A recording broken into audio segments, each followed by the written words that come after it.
Om Sadashiva Samarambam Shankaracharya Madhyamam Asmadacharya Paryantam Vande Guru Paramparam Ishvaro Guratmeti Murti Beda Vibhagine Vyomabda Vyapta Dehaya Dakshinamurtaye Namaha Tava Vedanta Siddhanta Gocharam Tamagocharam Govindam Paramanandam Satguru Pranatosh Maham. Om Shanti, Shanti, Shanti Om Namastê. Nossa aula de domingo, capítulo 12.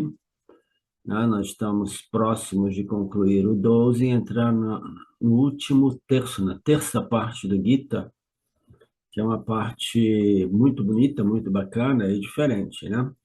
Essa parte central é toda ela muito lindamente dedicada, né, à natureza de Deus, à natureza Saguna, Nirguna, como também o Upasana, né, um pouco de Upasana, e atitude da devoção, né, que nós estamos vendo nesta primeira parte deste capítulo 12, que foi apresentada não como um caminho, não como uma sadhana por si.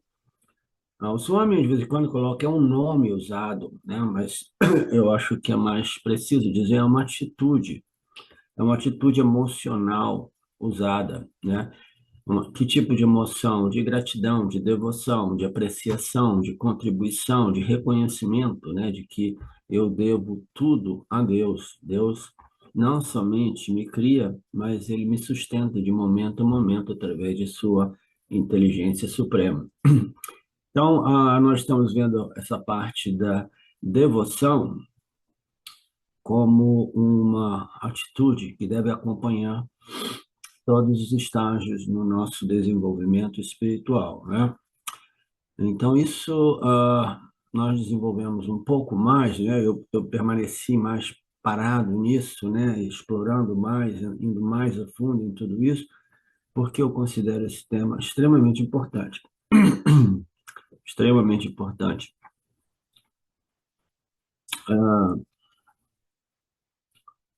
E nós fomos do degrau lá em cima, né, para aqueles que entraram em contato com o Vedanta. O Vedanta é uma escola, né, espiritual, religiosa, que apresenta, né, que aparece no fim dos Vedas, né, em princípio, o indivíduo deve ter estudado as escrituras védicas, né, aí chegou no final dos Vedas, a pessoa naturalmente já é uma pessoa religiosa, uma pessoa que compreendeu que não existe uma criação e uma criatura sem um Criador. Aí, no final, começa a abordar a questão da real natureza da realidade, né?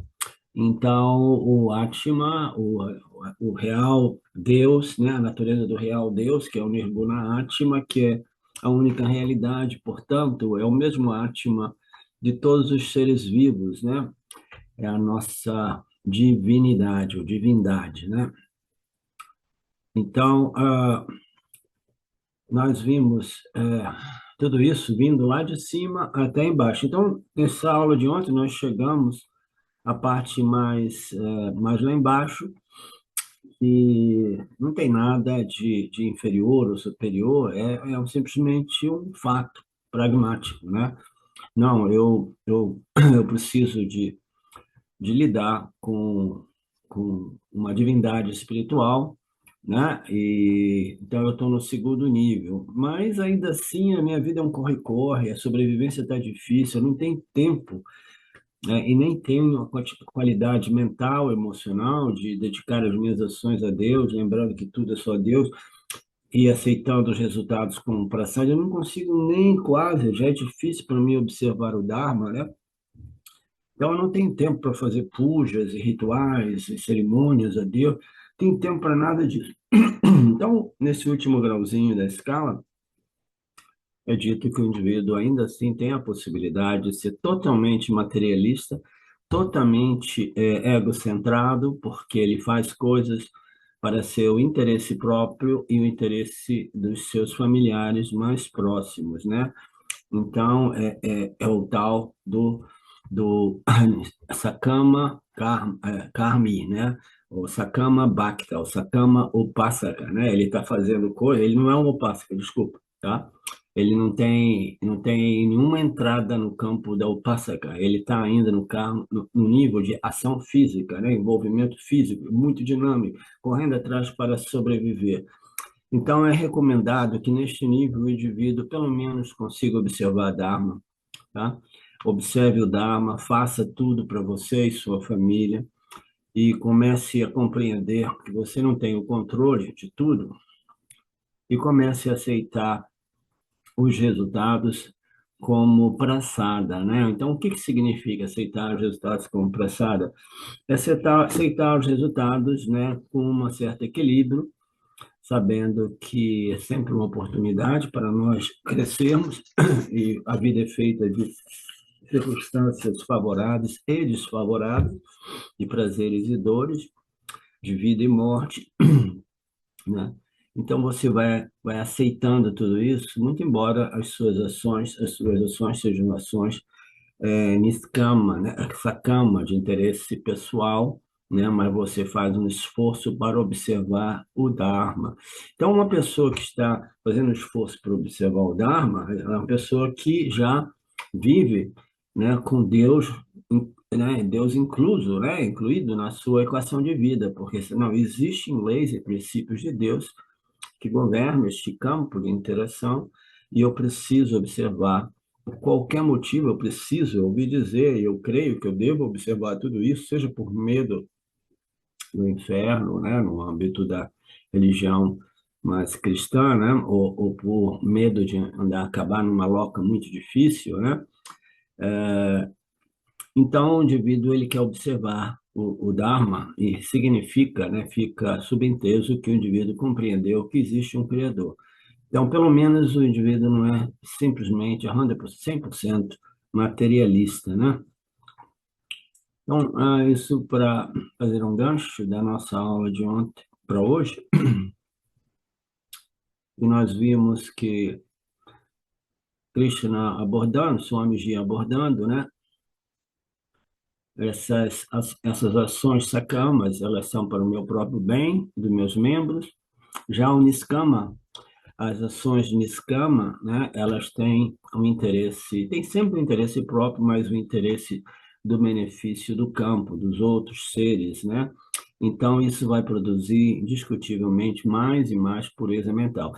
O melhoramento, purificação, refinamento, começa até mesmo no Sakama Karmi, que está colocando ações por interesse próprio, mas observando as leis de Deus. Ali já começa um processo inicial de amadurecimento ou de purificação ou refinamento, tá? Aí, quando você se torna um niskama, karmi yogi, né? Ou karmi, você simplesmente vai obter ainda mais frutos positivos, né? Então, nós vimos,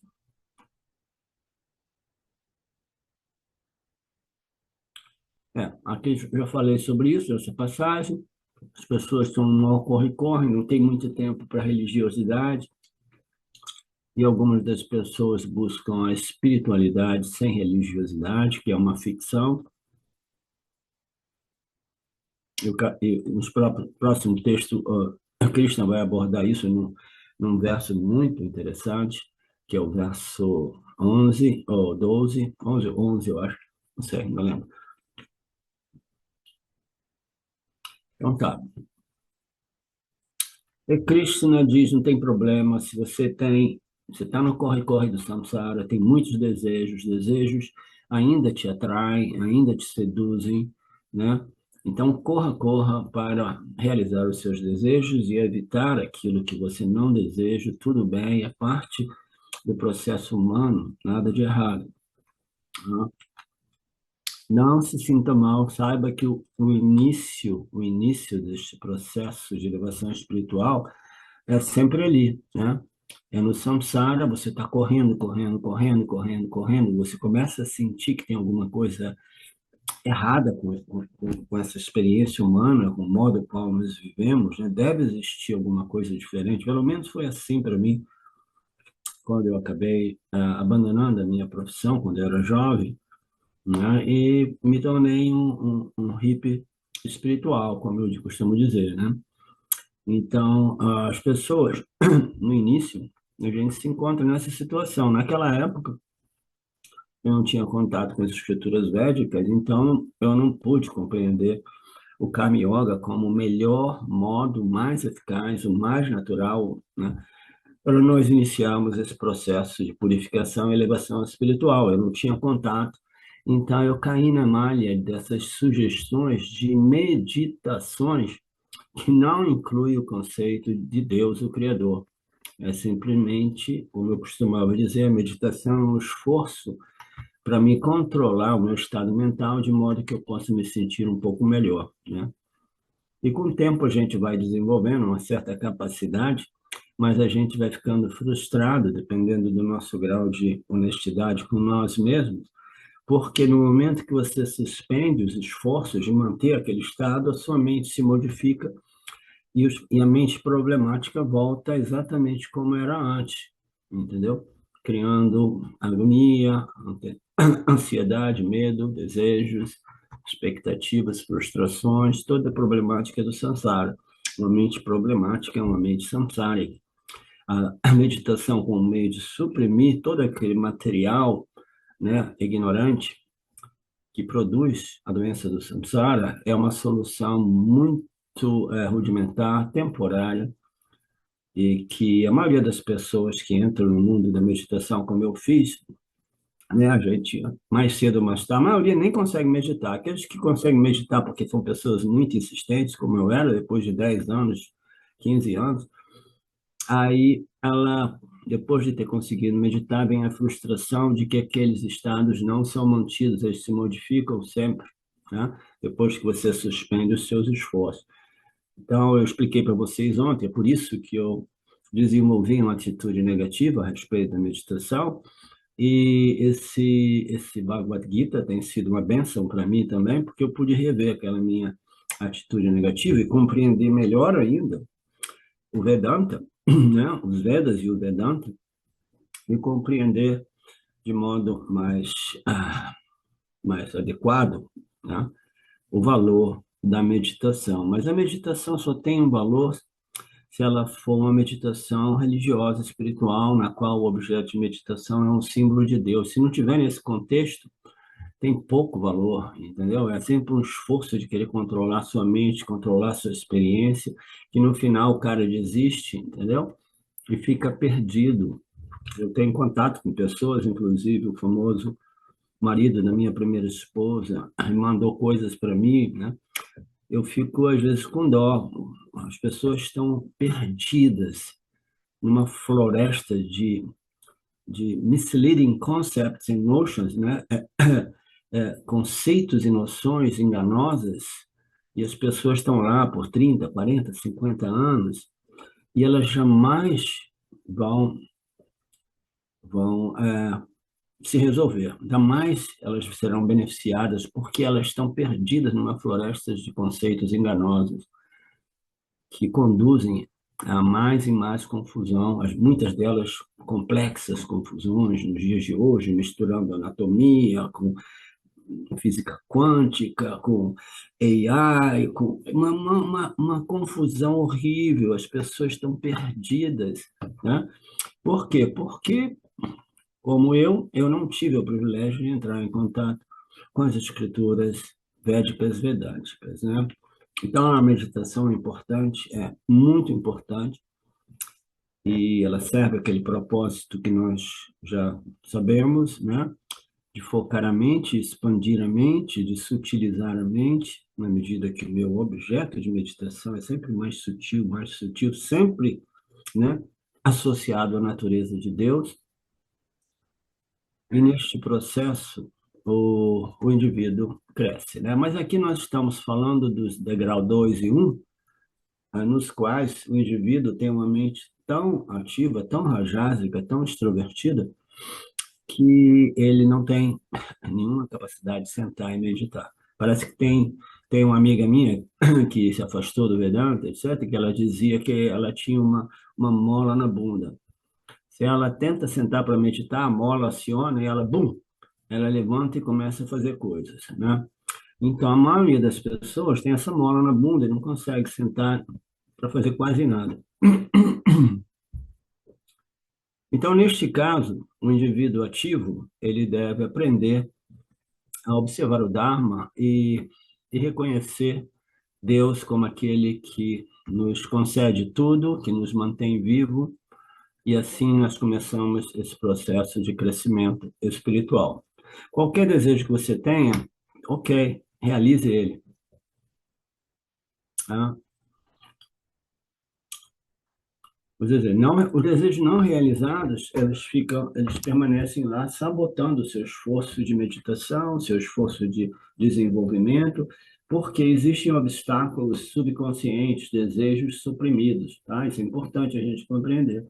Existem obstáculos que estão a nível subconsciente, os obstáculos que estão no porão da mente, a nível subconsciente, são os mais difíceis, porque você não consegue abordá-los a nível consciente. Está lá no inconsciente e você não sabe por quê daquela insatisfação crônica, daquela agitação crônica, daquela infelicidade crônica, daquela, né, aquele estressinho, né, estressinho crônico, né?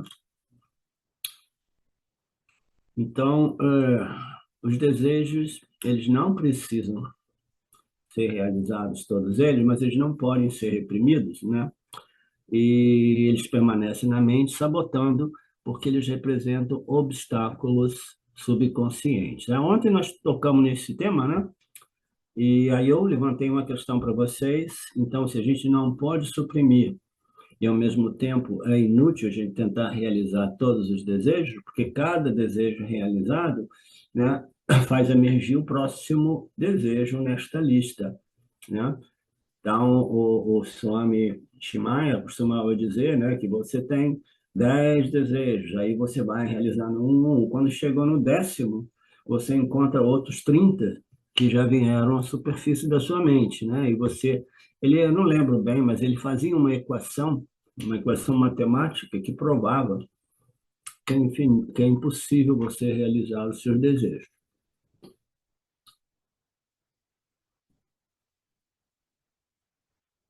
Ok.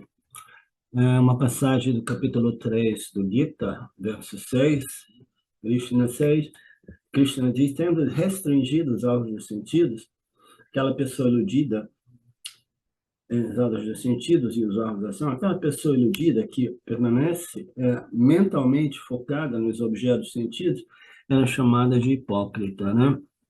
Então, aqui é uma referência a algo que o senhor me tocou aqui, da hipocrisia, né? A hipocrisia daqueles que suprimem a ignorância, que suprime os desejos, e diz assim, oh, não, eu sou zen, eu não tenho nenhum desejo, eu transcendi, não. Então, existe muita hipocrisia e pouca integridade intelectual a respeito dos estágios nossos, de cada um de nós, né? Para nós mesmos. Então, em relação a essa hipocrisia, o Swami apresenta essa passagem do capítulo 3, que diz que algumas pessoas, através da opressão e supressão, elas restringem os órgãos de sentidos, restringem os órgãos da ação, são aquelas pessoas que estão sempre tentando se controlar, porque se elas perderem a vigilância, aí a realidade vem à superfície. Mas não, o Yanni é uma pessoa natural, tá? Se tiver alguma coisa, vem à tona, mas ele naturalmente, ele é o que é, e ele é sábio porque ele tem essa sabedoria a respeito da real natureza da realidade. Aquela pessoa iludida que permanece sempre focada nos objetos sentidos é chamada de hipócrita, né? Porque ele tem que estar todo o tempo se vigiando para não deixar, né? Para não deixar a ignorância se expressar. Qualquer desejo não realizado, diz o Swamiji, criará um problema. Ele disse aqui, criará um bug, né? Um bug é um germe, né? Ou alguma coisa assim. É um curto. Alguém disse alguma coisa? É um curto-circuito, como se fosse assim, Hã? um curto. É como se fosse um curto, professor. É, criar Um circuito. é, Ah, um circuito, ok. Sim, naquele sentido. Tá. É, Ok. é bug ou tilt? Yeah, ok. Understood. Portanto, é melhor você não ficar cheio de desejos, né? Não realizados, mas suprimidos. Seja legítimo, seja honesto, seja sincero, seja você, assuma onde você se encontra, né? Mesmo que você se encontre no último, no penúltimo, no terceiro último degrau, ou lá em cima, seja sincero, humilde, honesto. Krishna diz que você pode estar comprometido até mesmo no último degrau, como Sakama Karmi. Deixe seu Karma Yoga, Sakama, Karma, Pradana,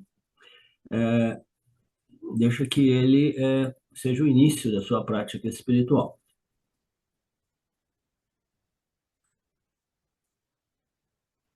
Ele disse que agora ele vai tocar num outro tópico que é ainda mais baixo, né?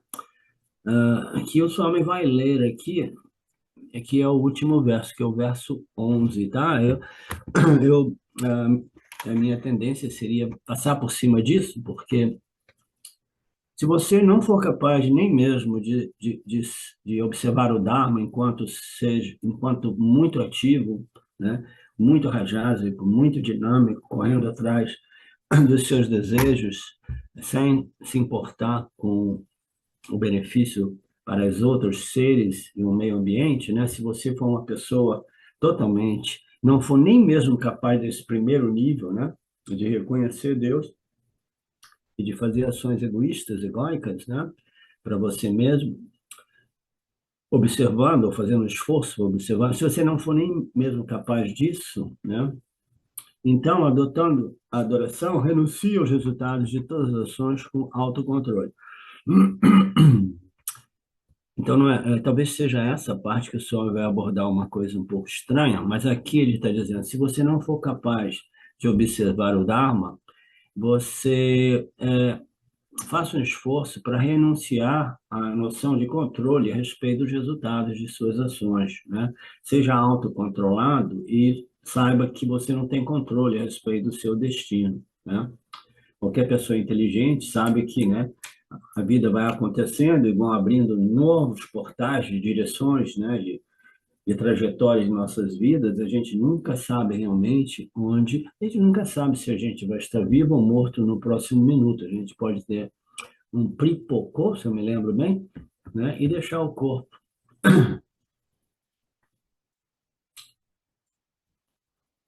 Então, o segundo degrau apresentado foi Niskama Karma, um Karma Yoga com a vida dedicada a ações sem interesse ou com interesse pessoal, mas acima de tudo com o interesse de servir a Deus através do serviço ao Dharma, serviço ao meio ambiente. Isso envolve, sim, pessoas caridosas, paropakara karma, ações caridosas. Mas se você não é capaz de servir a ninguém, não importa. Sirva a si mesmo, né? Permaneça no primeiro degrauzinho. E Krishna, neste verso, diz: se você não é capaz de se comprometer em servir também aos outros, servir a sociedade, tá? Você pelo menos aceite os resultados, né? Sabendo que você não tem controle.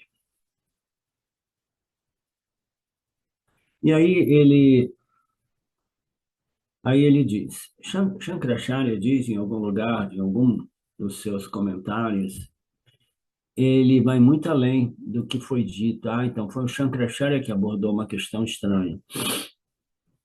Ele fala que existem casos muito raros, né, de pessoas que são violadores do Dharma, mas violadores pesados, extremos, fazem ações que são não recomendáveis. Essas ações proibidas, né, elas precisam ser vistas como ações não recomendável. Não existe nada proibido, porque nós temos um livre-arbítrio que nada mais é do que uma capacidade de escolha, né? Então, a nós foi dado um intelecto com uma capacidade de escolher, né? E a gente tem a escolha. Eu costumo dizer que o exercício do livre-arbítrio mais importante, mais fundamental, ou mais real, é aquele de me alinhar com o Dharma ou violar o Dharma, né? Se eu violo o Dharma, a pessoa inteligência vê. Se eu começar a violar o Dharma, eu sofro e as pessoas ao meu redor sofrem também. Se eu me alinho com o Dharma, a minha mente fica pacificada, a minha vida fica mais também organizada né, muito melhor, né? Então, essas ações proibidas são as ações que me declinam espiritualmente, mas a pessoa tem que ter a capacidade de compreender quais são as ações que me fazem sofrer aos outros, quais são as minhas atitudes que fazem sofrer os outros e a mim mesmo, né? Então, um mínimo de discriminação precisa estar lá para o indivíduo abordar esse comentário de Shankaracharya, né?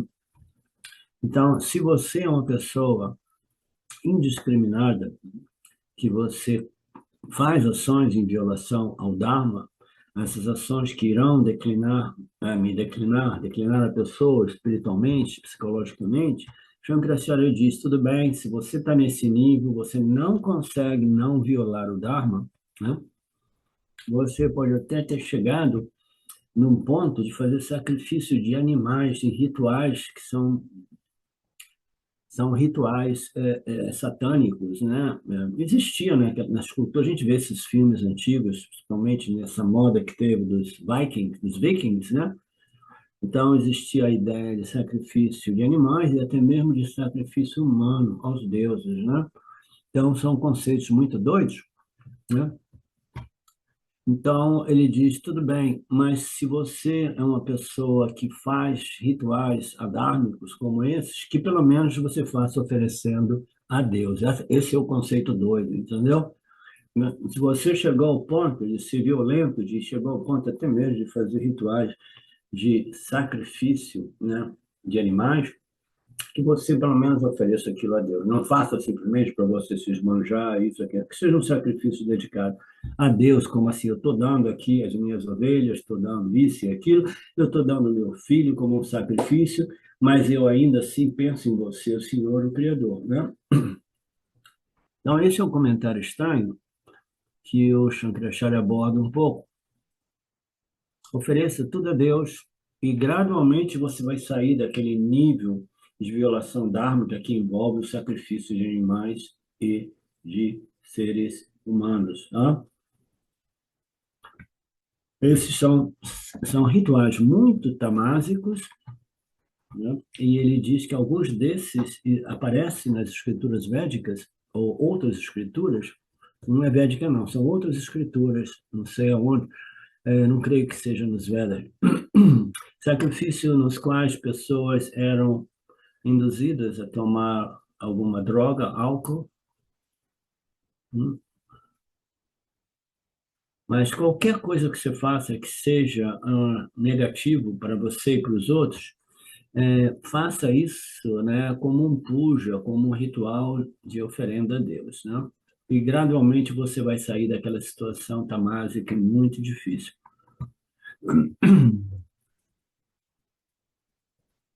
Shankaracharya acrescenta dizendo, é melhor você não fazer, mas se você estiver nesse nível, que você pelo menos ofereça a Deus.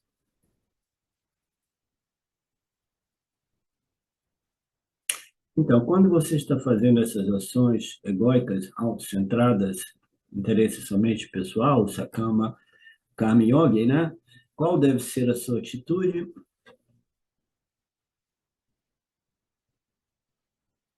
Você não faz nenhuma ação, né? Isso a gente não faz ação, o ser humano não faz nenhuma ação que não seja alinhada com o meu objetivo, o meu ganho. A gente não faz coisas a menos que a gente tenha um objetivo. Tem pessoas que realmente têm uma tendência tão altruísta que só fazem ações para servir os outros, né?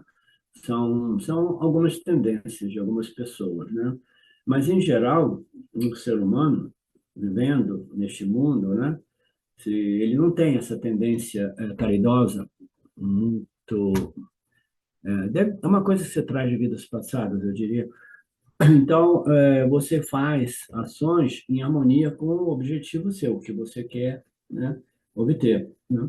Mas, ao mesmo tempo, essas ações, elas precisam também beneficiar o campo e ser oferecidas a Deus, né?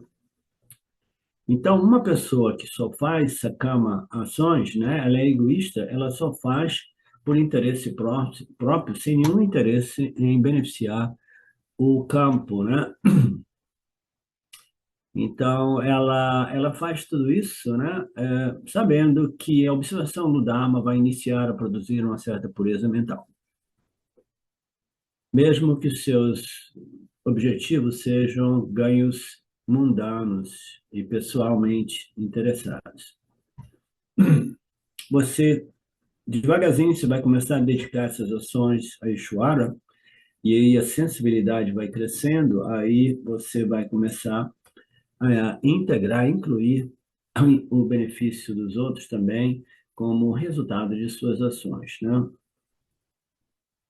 Quando os resultados são positivos, você tem que aprender a agradecer a Deus pelos frutos, né? E quando ele for negativo, você precisa também, né, agradecer a Deus pela sinalização, né?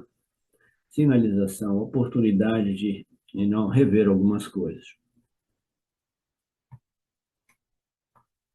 Mas se os resultados são sempre para você e para ninguém mais, e você, porque você é egoísta, tudo bem.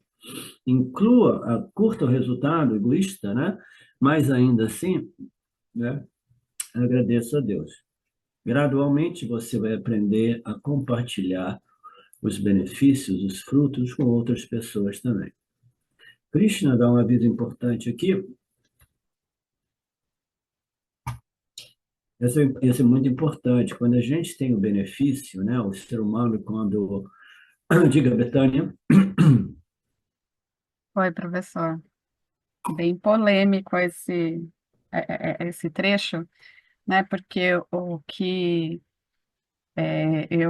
eu vejo muito é a religião associada a isso, né? Muitas vezes religiosos fazem coisas em nome de Deus, né? Não sei se você está me ouvindo, acho que o meu está travando aqui. Está ouvindo? Ou...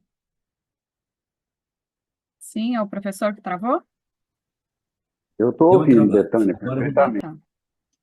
Então, eu acho que isso tem uma frequência que acontece no nosso mundo de pessoas que fazem no nome do Senhor, né, ações dizendo que estão oferecendo ao Senhor essas ações. E eu vejo isso muito nas religiões, né?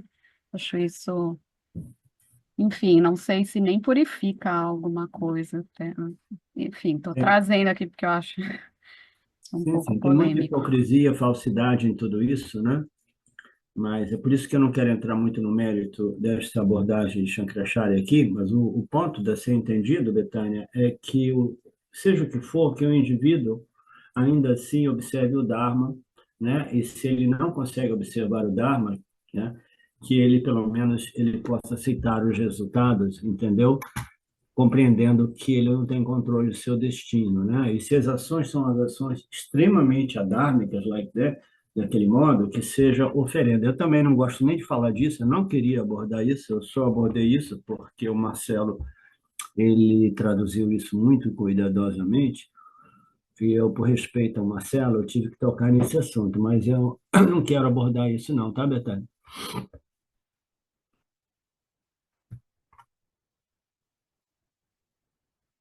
Quando você obtém os resultados de suas ações egoístas, não chame isso de o meu resultado, eu sou o cara, eu fiz, eu obtive, eu consegui, né? Porque, em geral, essa é a natureza humana, né? Eu e meu, né? As minhas ações, os meus resultados, aí a pessoa experimenta o tempo todo o quê? A vaidade e a vergonha, né? Vaidade e vergonha, vaidade e vergonha. Vaidade é quando eu tenho sucesso, eu experimento vaidade, que é um problema, e quando eu tenho fracasso, eu experimento a vergonha, que é um outro grande problema, né? Então, o indivíduo está totalmente identificado com o ego e seus desejos, né? E ele chama as minhas ações, os meus resultados. Jamais chame seus resultados como os meus resultados, são os resultados, né, de Deus, é o meu parábada, né? É aquilo que Deus me deu como presente, né? Seja dor ou seja o sucesso, né? O sucesso e o fracasso, né? A questão é que quando o indivíduo é muito egocentrado, as ações são muito egoístas, né? Só pensam em si, né? Muito materialista, quase que invariavelmente a pessoa não tem nem mesmo a noção. Talvez na Índia, né? Isso seja mais pervasivo, né? As pessoas em geral, né? Ao meu ver, não têm muito esse conceito, essa perspectiva de que tudo é um presente do Senhor, a dor e o fracasso, né? Pelo menos no Ocidente, eu não vejo muito isso, não, tá? Então, olhar para tudo como praçada, né? Isso já requer uma pessoa mais elevada, um karma yogi, né? Mais sofisticado, para aceitar tudo como praçada. Uma vez que você tome tudo como Ishvara praçada, até mesmo as suas ações egocentradas irão gradualmente purificar a mente. Por quê? Porque eu estou dizendo, não é somente, esse sucesso não é fruto somente, não é resultado das minhas ações somente, mas existe uma infinidade de outros fatores, né? E aí a gente já entra no campo de uma compreensão mais profunda que só é possível para o Karma Yogi, né? Então, mas o Swami está dizendo que no início até mesmo um pequeno vislumbre, né, de que tudo vem, todos os resultados vêm de Deus, já ajuda, né? A gente tem essas expressões populares que se Deus quiser eu vou ter sucesso, se Deus quiser, se Deus quiser, de repente isso já é um começo. As pessoas materialistas, egoístas, querem o que querem, estão sem dizer se Deus quiser eu vou conseguir, se Deus quiser. Talvez exista algo de positivo nisso, né? Melhor do que dizer, se eu quiser, eu vou e consigo. Pelo menos o indivíduo, ele reconheceu as suas limitações e a impotência realmente em controlar os nossos destinos, né? Os nossos parábadas, né?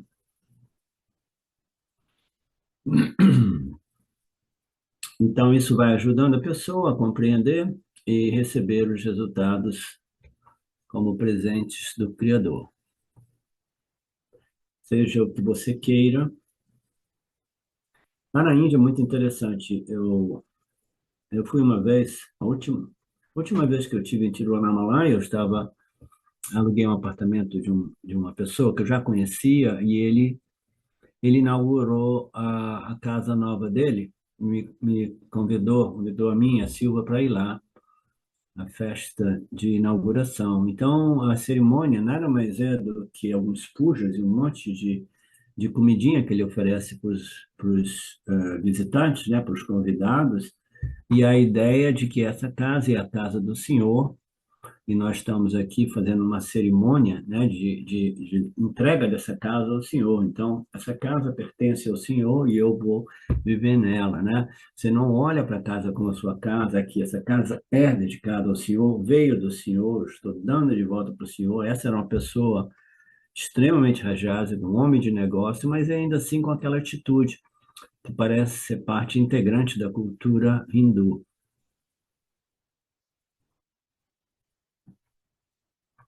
Você coloca a imagem do Senhor na sua casa para dizer essa casa pertence ao Senhor. A cultura hindu, védica, é muito bonita. Tem a religiosidade, a devoção é incrível. Aqui o Swami faz uma piadinha interessante para quem conhece algumas casas na Índia, né? Eu vi algumas casas assim que Na sua casa, crie um espaço dedicado a Ishvara, a Deus, né? E tem pessoas com mais dinheiro que elas utilizam um espaço num quarto pequeno, que é o Puja Room, o quarto das pujas, o quarto das minhas meditações, estudos e cerimônias, né? Para minha divindade pessoal, etc. Se você não tiver uma casa grande o suficiente, na Índia é muito comum ter uma casa com um telhado, porque com uma escada. A escada não é que ela vá necessariamente para o segundo grau, mas a escada ela vai para o teto da casa, que são sempre de concreto, porque quando é muito quente, todo mundo dorme em cima, ao céu aberto. Então tem sempre uma escada. Que o puja room, né, que o seu espaço de cerimônias e rituais, pelo menos seja debaixo da escada que eu vi em algumas casas.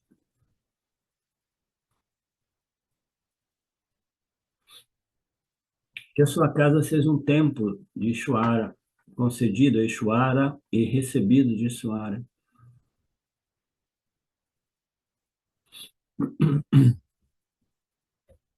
Essa casa se tornará uma casa muito mais pura, né? Livre de excesso de inauspiciosidade. E você vai sentir essa energia na medida que você simplesmente, né, dedica ou entrega essa casa ao Senhor.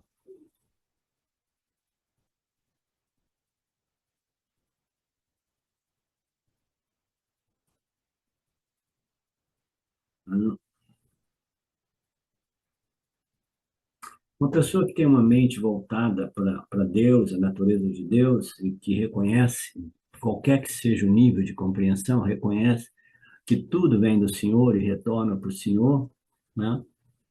Ela vai criando uma atmosfera energética positiva, né?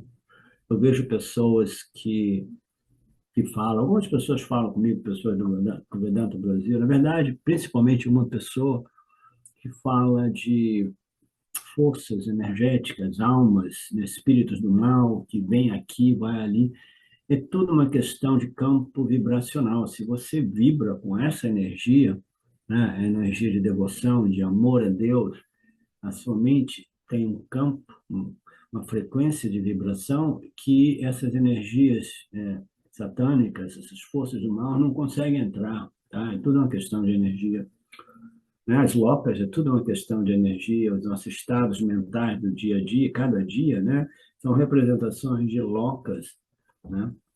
Dependendo dos nossos estados mentais, forças negativas ao nosso redor não nos afetam, mas se o nosso estado mental já estiver enfraquecido com negatividade, esses eventos negativos ao redor me derrubam, nos derrubam, né? É sempre uma questão de frequência vibratória, né?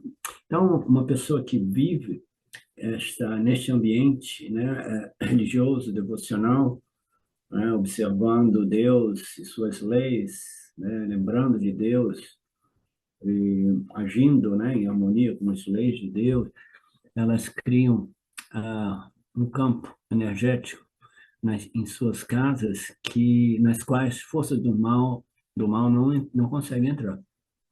É como se você estivesse sendo sob o cuidado do Senhor. A gente ouve tanto isso. Deus vai te cuidar de você, vai fazer isso e aquilo, né? É sempre uma questão de sintonia, de sincronicidade, né? Você vai vibrar de um tal modo que essas coisas negativas não entram, né? Não chegam, não te afetam.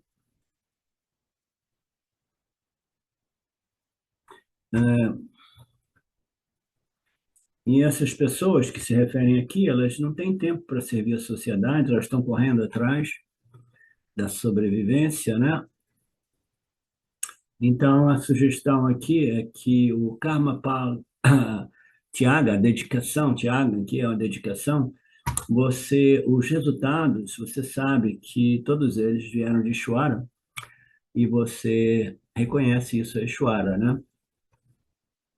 Inclusive, essas ações que são ditas muito negativas, se você entrega a Ishvara ou recebe de Ishvara, isso estaria, né, favorecendo o início de um processo de mudança positiva, de transformação positiva, mesmo que sejam atividades IMSA, né, em violação ao Dharma. Aí o Swami entra no âmbito de uma coisa também, né, polêmica, né? E aí, matar barata, matar rato, matar inseto, será que isso é ação violenta, né? Vai causar papa ou não vai causar papa, né? Aí isso pode ser dito uma ação violenta, né? Porque, na verdade, todos os seres são seres criados por Deus, mas Swami apresenta isso, é interessante a gente ver essas abordagens do Swami também, eles são papas inevitáveis. Um grihasta tem que lidar com essas coisas, ele não pode deixar a convivência de ratos e baratas no ambiente da sua família e de seus filhos, né? Ou somos nós ou são eles, né? Então, são papas inevitáveis ou ações inevitáveis. Se tudo isso for feito, né, com a compreensão, né, do Dharma, talvez isso não venha afetar ninguém do ponto de vista de produção de Punya Papa. Existem tradições espirituais, né, que as pessoas chegam ao ponto de não querer caminhar para não correr o risco de matar insetos no chão, e elas não gostam de nem caminhar também, porque no caminhar elas vão engolindo os insetos e matando os insetos. Então a pessoa praticamente não vive se ela estiver nessa paranoia, né? Então, o que essas pessoas fazem? Eu esqueci esse grupo de pessoas, essa tradição, elas botam uma máscara aqui, no nariz, na boca, para não correr nenhum risco de ingerir um inseto minúsculo enquanto elas caminham, né? Por isso que eu estava brincando no outro dia, dizendo que eu estou começando a praticar a levitação, porque quando eu for no meu galinheiro, eu não vou sair matando um monte de formiguinha no caminho, né? Agora eu tenho que botar uma máscara também, para não engolir os insetos e os germes. Não, tudo isso é irrelevante, né? A vida é um come-come total, né? A gente vê os seres comendo uns aos outros, a vida se alimentando de vida. A morte, a vida é um nascimento, né? O nascimento é um nascimento de algo aparente que tem uma permanência muito, como se diz? Muito breve, né? Tem alguns seres, né? Tem alguns insetos que vivem 24 horas, né? 12 horas. Então, você vê aquilo, né?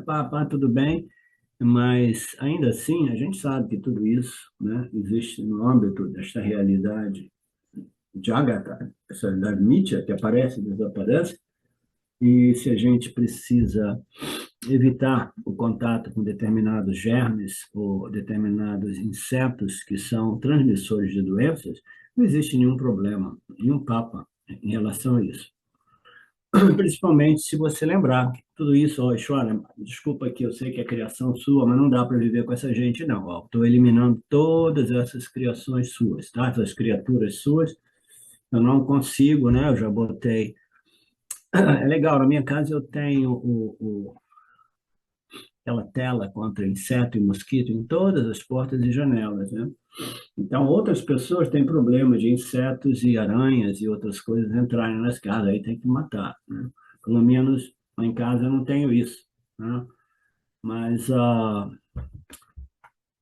nada disso é relevante, realmente.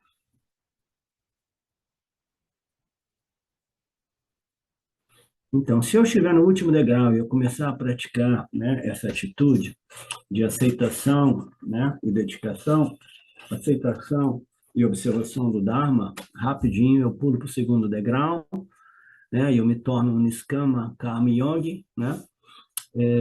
Todos os desejos mundanos e egoístas vão diminuindo e desejos que servem ao benefício do campo vão aumentando, né? Aí, no final das contas, acontece o quê? Um desejo intenso por mumukshutva, que é o desejo pelo autoconhecimento que nos liberta da doença do samsara.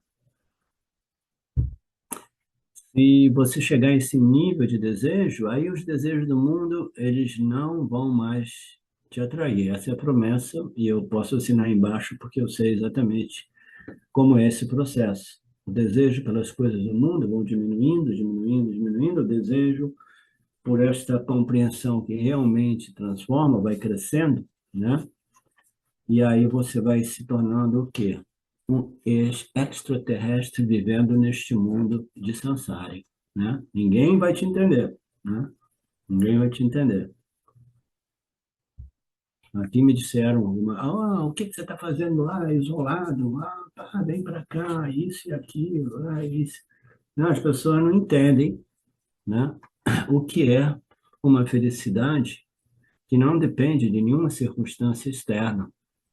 A pessoa não consegue compreender a felicidade de alguém que vive sozinho com as galinhas e o cachorro, né? Então, tudo isso tem que passar por um desejo intenso pelo autoconhecimento que liberta. Mas isso só ocorre na medida que a gente compreende, a gente desenvolve a maturidade e a compreensão, como eu disse para a Betânia ontem, né? Uma compreensão mais fundamental é o defeito dos objetos, a limitação dos objetos, o fato que as coisas desse mundo não irão nos resolver. Felicidade não está nos objetos, no ganho dos objetos, a felicidade é um estado de espírito, a felicidade é um estado mental. Esse estado mental pode ser obtido através da yoga de supressão. Aí a minha mente entra num determinado estado. Aí, quando eu paro de fazer a minha sadhana, a minha mente se modifica de volta. Ou a mente pode ser devidamente resolvida através de quê? Jnana, através do autoconhecimento que aborda a problemática humana na sua raiz. A raiz é a ignorância da real natureza da realidade. Tá?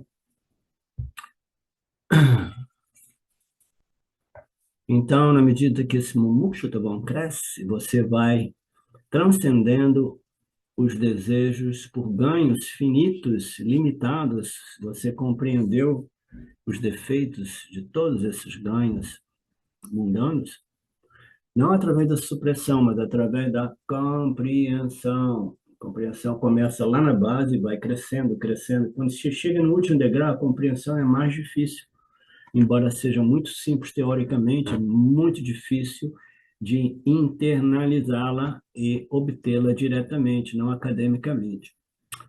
Aquela compreensão é a última compreensão. A compreensão inicial é compreender que os objetos do mundo, mithya, do samsara, jamais irão, o ganho desse objeto jamais irão resolver a minha condição humana. O nosso querido Dayananda dá um belo exemplo. Esse exemplo, Swami Paramahansa, ele repete novamente e novamente. E as criancinhas, quando são pequenas, né, elas adoram o balão. E principalmente aquele balão com gás que ele permanece lá em cima. E se você perder a cordinha, ele vai embora. Eu chorava, meu balão foi embora, né?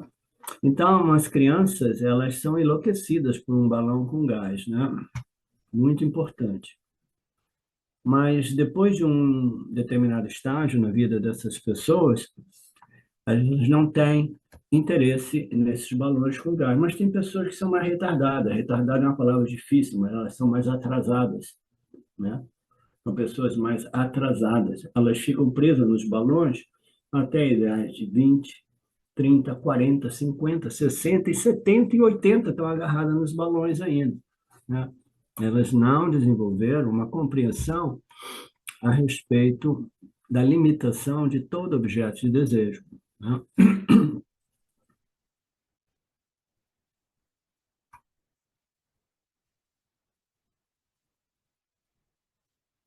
E aí o Swami diz assim, você pode ficar preso em qualquer tipo de balão, comida, biscoitinho, isso, aquilo, você pode ficar até preso num balão chamado Loca Celestial. Então você vai pensar, isso é tudo, isso é o que eu mais quero na vida, etc. Isso é devido à falta de maturidade, né? À medida que esses desejos finitos diminuem, o que ocorre, o indivíduo se torna um niskama karma dominado por ações para benefício do campo, né? Porque o meu objetivo é pureza e refinamento espiritual. Essa é a condição do Karma Yoga. O Karma Yoga, ele coloca ações em observação Dharma, em harmonia com o objetivo meu pessoal, mas que possa servir de benefício para os outros seres, né? Mas por trás deste objetivo, né, prático, né? Tangível, que eu preciso de um carro novo, né? Por trás de tudo isso, acima de tudo, eu quero o quê? Mais pureza e mais refinamento mental, emocional, psicológico. Então, o Karma Yoga sempre tem dois níveis de desejo. O desejo, três níveis, a gente pode dizer, o desejo por uma casa nova, por exemplo, maior, o desejo de que essa casa nova deve chegar através de ações que possam beneficiar todos os meus vizinhos também e outras pessoas no campo, não trapaceando, enganando, manipulando, né? E, acima de tudo, que no processo de obtenção de uma casa nova, processo esse que irá trazer benefício para o campo, que por trás de tudo isso exista um outro objetivo, que é pureza mental, emocional, psicológica. Então, tudo isso nós vimos, né? Esses são os 5 estágios, a gente pode ver de baixo para cima, de cima para baixo. Se você for materialista, tudo bem, o seu nome está se repetindo aqui. É importante, a pessoa tem que observar o degrau apropriado de acordo com o seu estado de evolução espiritual, né? Não uma pessoa que imagina, porque ela tem uma mente crítica, entendeu alguns aspectos dos ensinamentos do Vedanta, ela pensa que ela não precisa nem mais de guru, não precisa de nada, porque ela se tornou um guru, ela se tornou um gnani, né? E aí a pessoa, né, começa a enganar os outros, né? E as pessoas são tão facilmente enganadas, né? Então, não, você tem que ter uma integridade realmente intelectual para admitir o estágio de sua própria evolução espiritual, né? E se colocar ali em seu devido lugar. Não tente ir direto para o último estágio, o último degrau, a menos que você seja um gênio espiritual, você seja um prodígio espiritual, né? Essas pessoas já vêm preparadas diretamente para obter o conhecimento intelectual, né? E imediatamente o conhecimento direto. Mas isso é muito raro. Quase todo mundo fica preso no conhecimento acadêmico e depois se perde, se afasta do guru, se afasta disso e começa a achar que se tornou um gnani, né? Mas você precisa ser um gnani para conseguir ver todas essas incoerências. Caso contrário, um indivíduo é facilmente enganado. Ok. Então, a gente vai entrar no próximo texto, que o Marcelo já mandou para a gente, que vai do verso 12 a 13. Om Purnamada Purnamidam Purnamudachyate Purnasya Purnamadaya Purnameva Vashishate Om Shanti Shanti Shanti Om